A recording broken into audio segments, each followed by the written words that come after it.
القرن الخامس قبل الميلاد وهم يقدمون الأضاحي البشرية كقرابين ويأكلون لحومها ويصنعون من السحر والشعوذة أسلوب حياة. طقوسهم يسودها الغموض والشكوك، يعلنون عن أنفسهم ولكنهم يخفون حقيقتهم.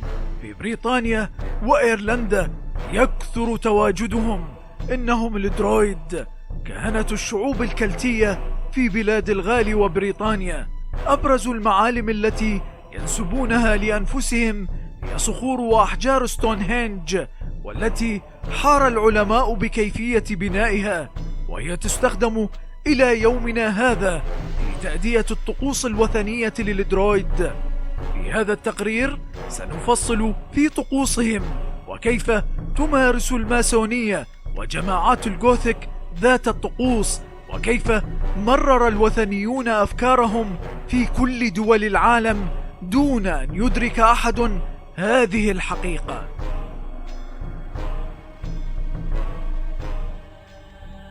تبدأ الطقوس لدى الدرويد بارتداء الزي الأبيض وجمع كميات كبيرة من نبتة الهدال ووضعها في شجرة البلوط في اليوم السادس بعد اكتمال القمر.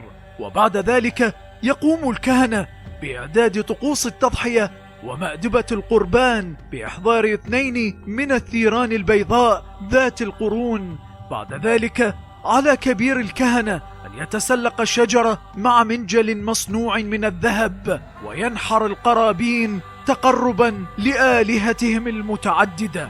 بعدها تتصاعد الحدة في الطقوس ليتم تقريب القربان الأخير من أجل قراءة المستقبل والحصول على الهبة الكبرى والطاقة كما يزعمون. فيؤتى بإنسان يتم اختياره بعناية ويتم اختطافه غالبا ليتم قتله بخنجر فضي، وبعد أن يسيل دم الضحية يتم شرب ذلك الدم من قبل مؤدي الطقس. وبعدها تستمر البشاعة في التهام لحم الضحية البشرية.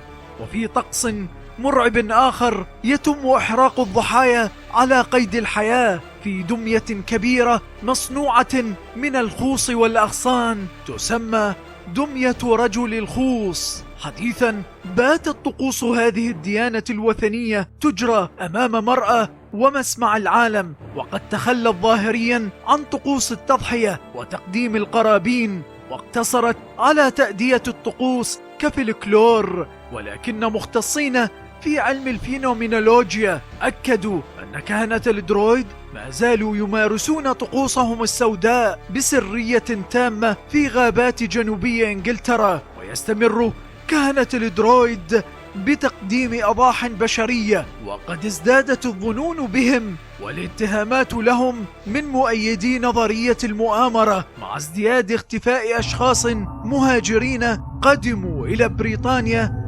بشكل غير رسمي. الغريب في الأمر أن هذه الديانة ومعتنقيها على قلتهم في بريطانيا وإيرلندا لا زالوا يمتلكون قدرة هائلة في التأثير على معتقدات الناس. فأغلب الطقوس الوثنية لدى جماعات الجوثيك السوداء وحركات الماسونية والوهامون قد استمدت أفكارها من هذه الديانة الشيطانية. إن أعجبكم هذا الفيديو يرجى الاشتراك معنا في قناة شاين أونلاين ليصلكم كل جديد ومفيد وممتع وحصري. شكرا لكم.